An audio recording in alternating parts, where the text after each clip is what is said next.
Hello there, and welcome back to Real English. Today we're exploring something fascinating, the connection between intonation and humor. In Real English 1, we learned about the 5 tones of English and how our voice naturally moves up and down to communicate meaning.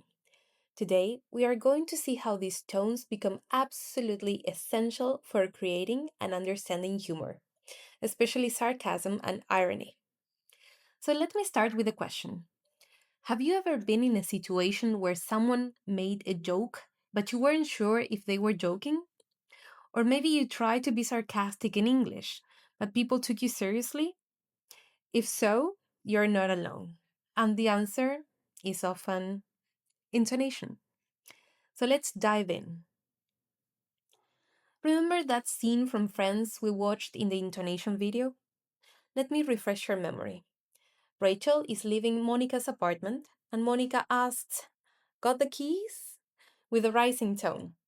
She's expecting Rachel to say yes, but Rachel hears it as a falling tone, so she thinks Monica is telling her, "I got the keys," not asking, "Do you have the keys?" And that's how they all got locked out on the roof. Later, when they are trying to get back in, Joey says something brilliant. "That tone won't make me go any faster." And when Monica changes her tone, he says, "That one will." She had said, "Joey," and then said, "Joey." So the scene perfectly demonstrates our topic today. Tone doesn't just change meaning, it changes the emotional impact, the social dynamic, and of course, yes, the humor. The writers of Friends understood something crucial. Tone is comedy gold. The entire joke of that scene relies on a tonal misunderstanding. Without the rising versus falling distinction, there's no miscommunication and therefore no humor. So today we are going to explore how professional comedians, sitcom writers, and even us can use intonation to create humor. And more importantly, how you can recognize and even use these patterns yourself. So before we go further, let's do a quick refresher of the 5 tones. I'm not going to explain them all in detail. We did that on the previous course. But I want to make sure we are all on the same page. So say this with me using the word really. Okay, the word is really. So first we've got the full tone, really. Then we have the rising tone, really. Then we have the full rise tone, really. Then we have the rise full tone, really. And then we have the level tone, really. Okay, now here's what we didn't focus on last time. Each of these tones can create completely different humorous effects. The same word, 5 different tones, 5 different jokes. So let's explore that. Let's imagine a scenario, a context. Your colleague just told you that they are going to run a marathon next month, but you know they never exercise. Listen to how the tone changes the humor. Let's take the word, or the response, good luck.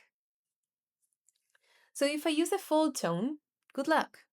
This sounds sincere and supportive. There's no humor at all here, just a straightforward statement. What happens if I use a rise tone? Good luck. Now you're questioning whether they can actually do it, but gently. It's mild humor, almost teasing. What happens if I use a full rise tone? Good luck. This is sarcasm territory. You're saying good luck, but your tone is saying you're going to need way more than luck. The full rise creates that ironic distance between your words and your meaning. Now, what happens if I use the rise full tone? Good luck! This is surprise mixed with disbelief. It's humorous because of the exaggeration. Like, are you serious? You? Good luck! What happens with the level tone now? Good luck! This sounds uncertain and hesitant, maybe even awkward. The humor here is more uncomfortable. Like you don't want to be rude, but you're skeptical. So, can you hear how dramatically the humor changes? Same words, but completely different social messages. Now, let's talk specifically about sarcasm, because this is where intonation becomes absolutely critical. Remember from our humor class that sarcasm has specific acoustic properties? Research shows that sarcastic statements tend to be quieter, slower, and have more pitch variation than literal statements. Well, here's the good news. In English, there's a specific tone that signals sarcasm way more than any other, and that's the full rise tone. The full rise tone is sometimes called the sarcastic tone because it creates that characteristic of I'm saying one thing, but I'm meaning another thing. So let me give you some examples. Imagine your coworker shows up 30 minutes late to a meeting. Again, you could say, nice of you to join us. Nice of you to join us. That full rise pattern makes it clear you're not actually pleased they joined. You're criticizing them, but doing it indirectly. Or imagine someone spills coffee all over their desk for the third time this week. You could say, you're really careful with that coffee. Again, the full rise signals, I'm saying you're careful, but we both know you're the opposite. Now, here's the fascinating thing. Native English speakers recognize this pattern unconsciously. They might not be able to tell you what a full rise tone is, but they feel it. When they hear that dip and then rise, their brain immediately thinks, wait, that's not literal. What's the real meaning here? For you as a language learner, this is incredibly valuable information. If you want to understand sarcasm better, train your ear to catch that full rise pattern. And if you want to use sarcasm yourself, you have to practice that tone until it feels natural. Now, let's bring back the PR opposition that we discussed last time in Real English 1, because this is also relevant for humor. Do you remember the P tones? Like the full tone? They signal new information and separateness. And then we have the R tones, usually the rise or the full rise, and they signal shared information and togetherness. Now, here's how this plays into humor. Sarcasm and irony rely heavily on shared information, right? When you're being sarcastic, you're assuming that the other person knows the truth, and you're playfully contradicting it. Let's go back to our marathon example. When you say good luck with that full rise, you're using an R tone because you're referring to shared knowledge. Both of you know this person doesn't exercise. The humor only works if that information is shared. Common ground. Remember how research showed that friends and strangers use different acoustic strategies for sarcasm? Friends can be more subtle because they have more shared context. Strangers need to be more obvious. The same thing applies to tones. With close colleagues, you might choose very subtle full rise for sarcasm. With people you don't know very well, you might need to exaggerate that pattern more. You have to make the fall deeper and the rise higher so they don't miss your intent. This is also why sarcasm is risky in cross cultural communication. If the other person doesn't share your background knowledge, or if they come from a culture where sarcasm is less common, they might miss out the tonal cue entirely and take you literally. Let's now talk about questions, because toning questions can create really interesting humorous effects. Remember the three types of questions that we previously discussed. Declarative questions like, got the keys? Or yes or no questions like, do you like your job? Or do you like your job?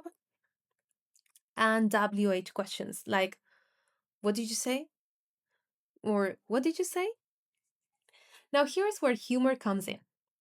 When you use the wrong tone in a question, you can create irony or sarcasm.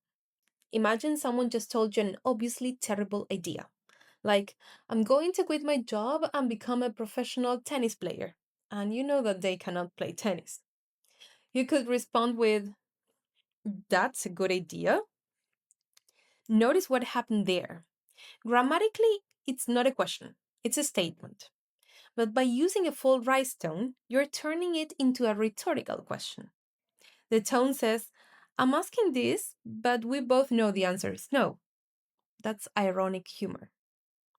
Or let's say your boss asks, can you finish this project by tomorrow? And you have about 3 days of work left. You might respond, can I finish by tomorrow? Repeating their question with a rise and fall. You're not really asking, you're expressing disbelief through your tone. This creates humor through exaggeration and shared understanding of the absurd. Now, here's another example. Someone shows you a terrible haircut and asks, do you like it? You could say, do I like it? With full rise, buying time, and implying doubt. Or, do I like it? With rise fall, expressing shock. Do I like it? No. Both are humorous because they are avoiding a direct answer while communicating your true opinion through your tone. Now, let's focus for a moment on the rise fall, because this one is particularly important for humor.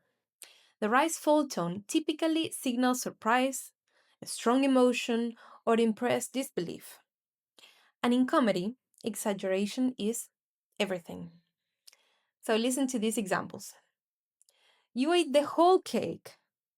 That's amazing. Wonderful.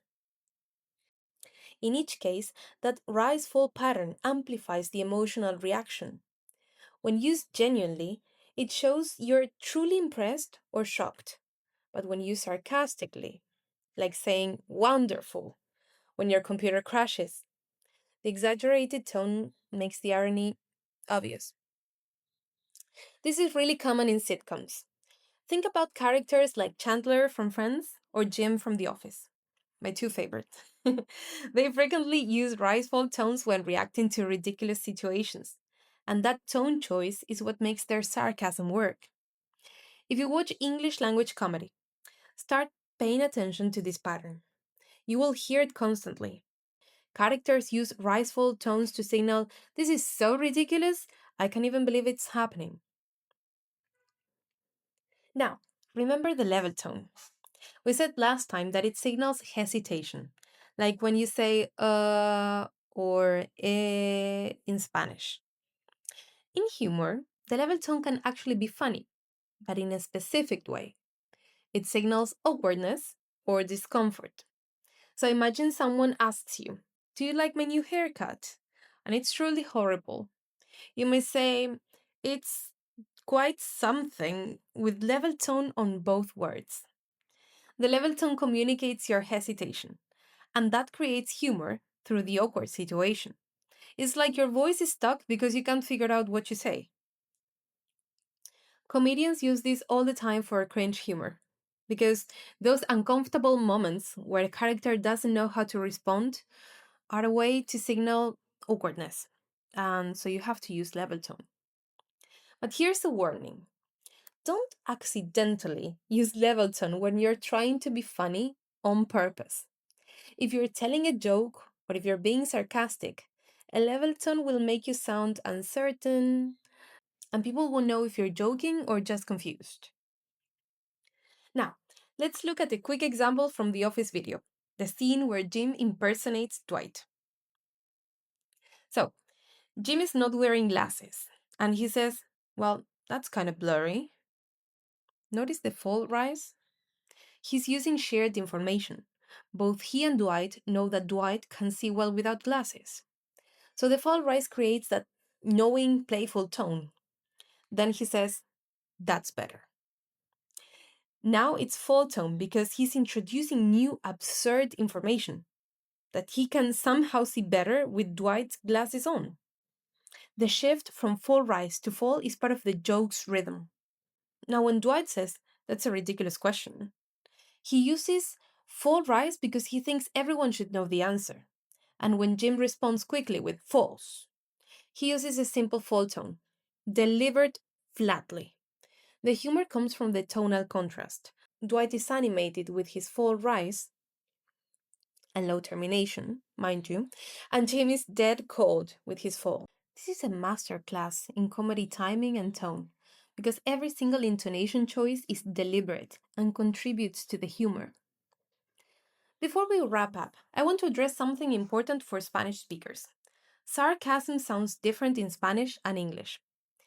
In our previous class on humor, we learned that Spanish English bilinguals actually perceive irony differently depending on which language they are hearing. The same thing applies to intonation patterns. Spanish uses intonation for sarcasm too, but the patterns aren't identical in English. In Spanish, you might rely more on exaggerated stress or sustained high pitch. High pitch. In English, the characteristic fall rise pattern is much more diagnostic of humor. And this means two things. First, when listening to English, do not assume sarcasm will sound exactly like it does in Spanish. So train your ear specifically for that English fall rise pattern. Second, when speaking English, be aware that your Spanish intonation patterns might not translate. If you use the sarcastic intonation you would use in Spanish, English speakers might not recognize it as sarcasm. So, what are the good news?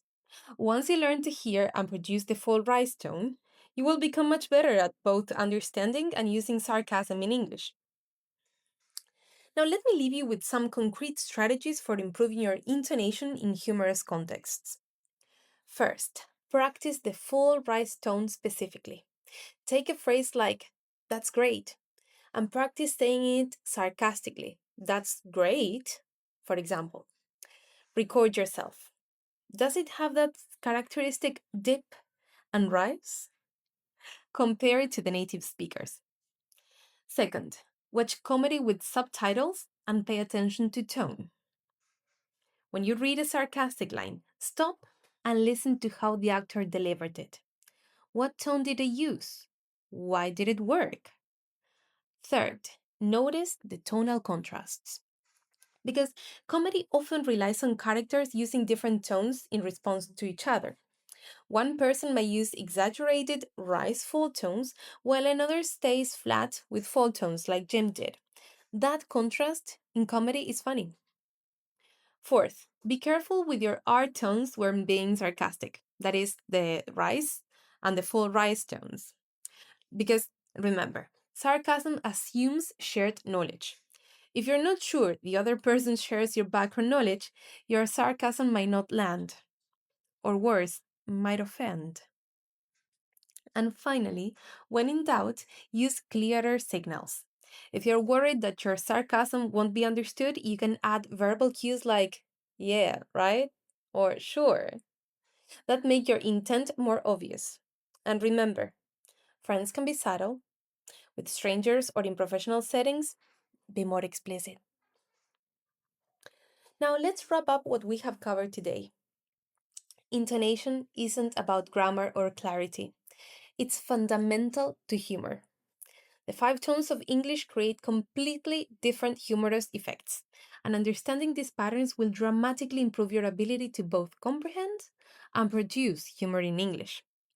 The full rise tone is your sarcasm signal. Rise fall tone amplifies surprise and exaggeration. The level tone creates awkwardness.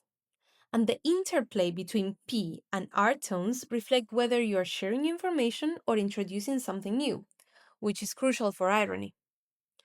Now remember, native speakers don't consciously think about these patterns, but they use them constantly.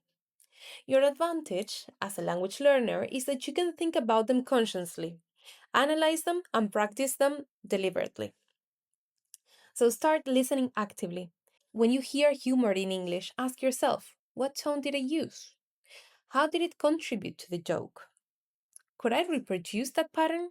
The more aware you become of intonation in humor, the more natural it will be, and the funnier you will be able to be in English. So that's it for today. I hope this lesson was useful, and again, it was a long one, but thank you for listening. I'll see you in the next episode. Bye!